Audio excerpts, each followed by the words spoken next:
Les pactes d'associés, c'est un contrat qui est prévu entre les associés et qui finalement régissent la vie de la société, leurs relations tout au long de la vie de la société, avec une particularité, enfin une sensibilité, c'est qu'il faut absolument prévoir la sortie. Comment ça se passe quand on s'entend plus et qu'on doit sortir de l'entreprise? Parce qu'on ne peut pas et sortir et garder ses actions, ça c'est pas possible. Si, c'est possible. C'est possible, mais c'est rare. C'est rare, et la difficulté c'est que quand on a un salarié qui est...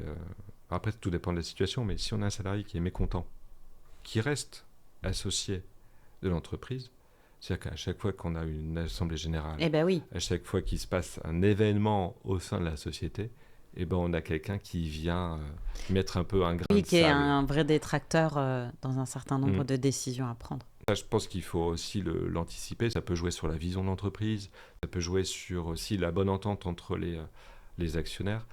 Peu importe le nombre, là j'ai un exemple d'un détracteur qui met